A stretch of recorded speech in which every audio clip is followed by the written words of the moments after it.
stay out of my husband's inbox. Baby, you ain't got to worry about me. Baby won't be in his inbox, won't send an email, won't send a telegram, won't send a pigeon, won't send a message in a bottle. When I say dating as a single mom, it's really hard. You could be the perfect woman to a man, and their only problem would be that you have kids. What do my kids have to do with you? And half the time, it be strange because these be the same men who haven't even met your kids, can't see your kids. When you come over, my kids aren't here. Or if they are here, they not in your face. And they not around for you to see them and for them to see you. It just gets to a point where it's like, as a man, why pursue a woman who has kids and you know she has kids? She made this a point in the beginning, and then get mad when you don't come first. You can't come first when that woman has kids. I'm sorry. It's never going to work like that. And I will hope you will never be with a woman that will put any man before any child, whether that's putting you before the child that you have with them or putting you before any other child in their household. That woman should not be a woman that you should be pursuing or should be wanting to have any kids with. She actually makes a pretty good point that I was raised with by my mother, and that is my mother made it very clear when we were growing up. She got divorced when I was early high school, probably about ninth grade. What it was seventh, eighth, ninth was junior high, 10th, 11th, 12th was considered high school. I believe she divorced when I was in ninth grade. So I was just ending junior high, getting ready to go into high school. And she made it really clear that we should have no knowledge of who she's dating unless she's in a very serious relationship. So over about a four, maybe about a 5, 6 year period, because they got married when I was in college. So about a 5 year period right around there. We only met two people. One of them she dated very seriously, and then she dated my math teacher.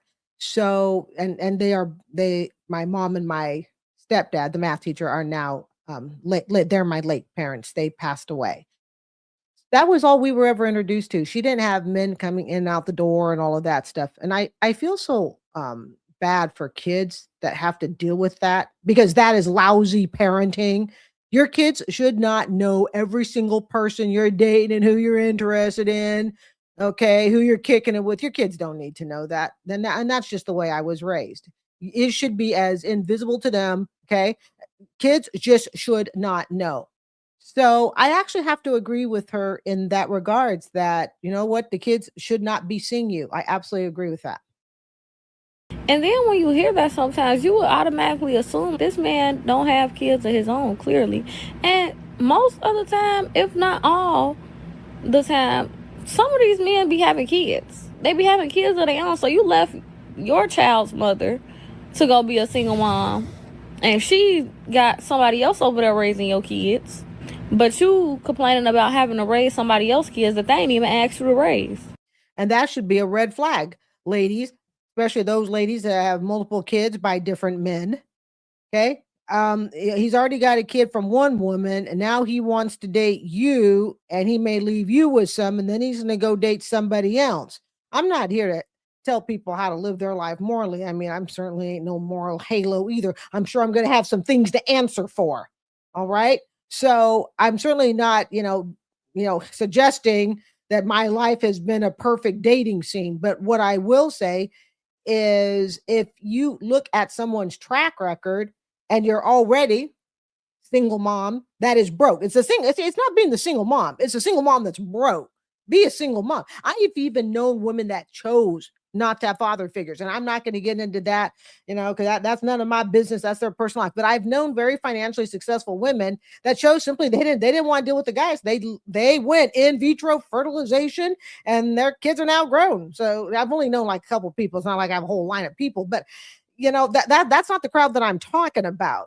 It's these people that are having all these kids with all these different men. And I'll be honest, some of you single women, you got to be careful out there. All they want to do is just knock boots and that's it. They're not looking at you.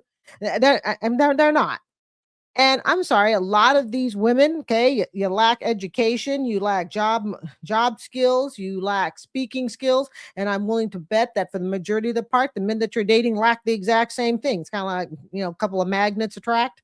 Not saying it's always the case, Sometimes you get somebody from one side of the tracks and they want to go the other because they think it'll keep them discreet or whatever. So she does make some valid points, but the fact that he has a kid or that she has children, yeah, it does matter. Regardless of whether the guy is single, meaning single with or without kids, it matters. It's just like if I were to date a guy that had kids. I'll give you my honest my little dating thing is the kid is well at this age 59 years old and you still got kids to raise. We're probably not gonna be getting along, not in a bad way. We're just not going to be dating. I can tell you that. If you are 60 years old and you are still raising kids, okay, it was either an accident possibly, or you're just such a late bloomer, and I don't want to deal with child responsibility. But for me, typically it's been the kids have to be the youngest child cannot be younger than 15. And I've said that before. It's really not a big secret because I don't want to deal with raising little kids, and that's okay. And I've been like that most of my life. Well, I got divorced in 2013. So ever since, the youngest child could not be younger than 15. And I figured that was really simple because also it's because I don't want to interfere in whatever lifestyle, routine, pattern that they have. The last thing they need is my sorry ass coming in and changing up rules. So just out of sheer respect, hey, you know what? You got your kids, you got your routine, your plan. I'm not going to be there to interfere. So that's always been my rule. Don't the youngest kid can't be old, can't be younger than 15. But now, no, you shouldn't have kids at all. You shouldn't have kids. You should have child support. A mortgage is fine, but no kids, no child support. All that stuff should be pretty close to behind. The child support, I'll give a little grace on as long as it's like nearly done. Okay, if you say, hey, I've got child support till I'm 75, okay.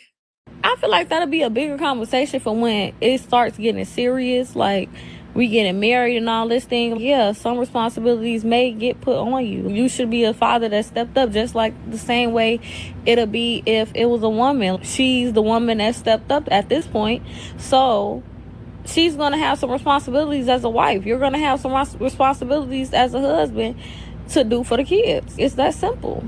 But And men, if you don't want that type of responsibility, you really should not date someone with children. And ladies, if you don't want to get knocked up with a bunch of kids from different men, you probably should abstain yourself. Two-way street. all that early on acting like these women be wanting y'all to just straightforward just take care of their kids and all that. No, nobody is doing that.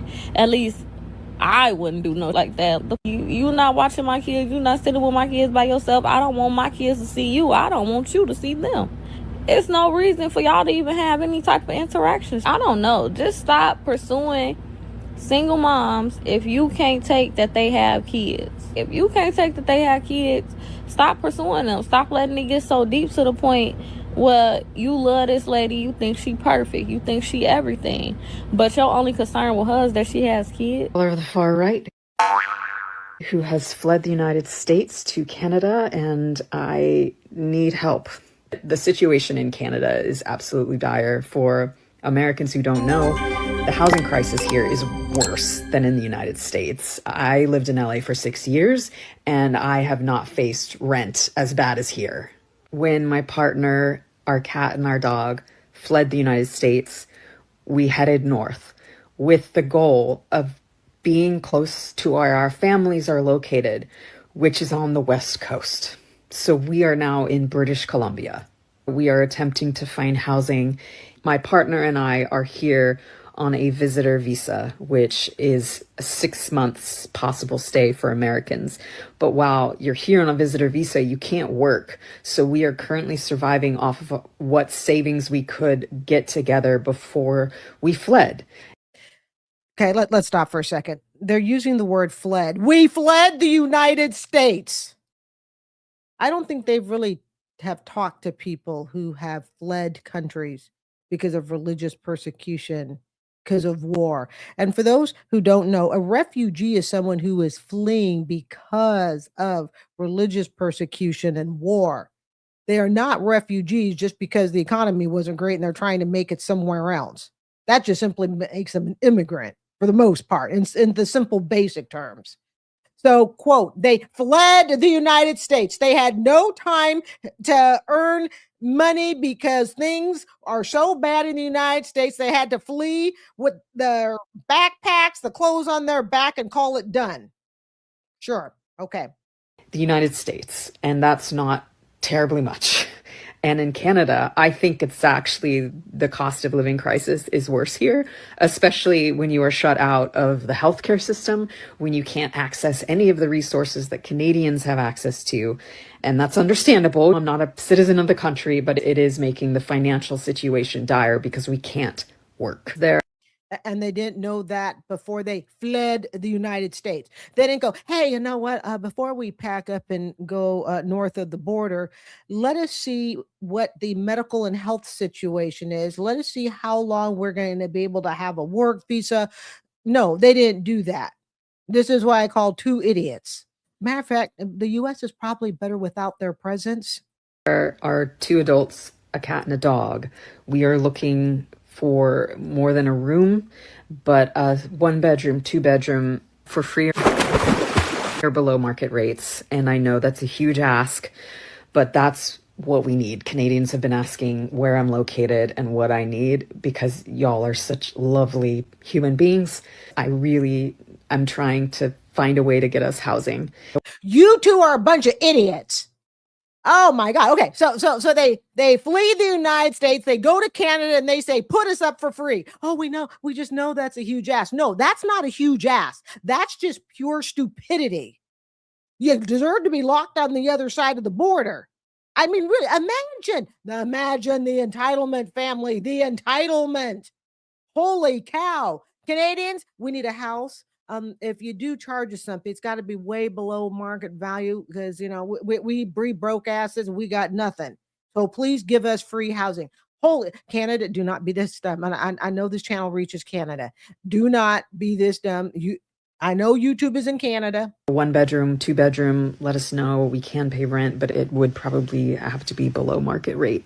If we can't find housing, we're going to have to leave, and I don't know where we'll go. I'm 26, and I'm a single mother of a 4-year-old. And right now, I am looking for somewhere to go. I do have a car. I have a job. I don't really make enough at my job. I'm sorry, I'm kind of emotional right now. But I don't make enough at my job. My family is in Florida, and I'm in Georgia here by myself with little to no help. My father's daughter is from here, but he can only help as much as he can. I'm just trying to get back on my feet. A few years ago, like 2024, I lost everything. I had my own place. I had my own car. I had a good job. But I lost everything because I stayed about 45 minutes away from my job, and my car ended up breaking down on me. So I lost everything that I had. Guys, you need to plan better. If the loss of a vehicle and you cannot replace it puts you on homeless poverty street and wearing your bonnet on TikTok begging. Okay.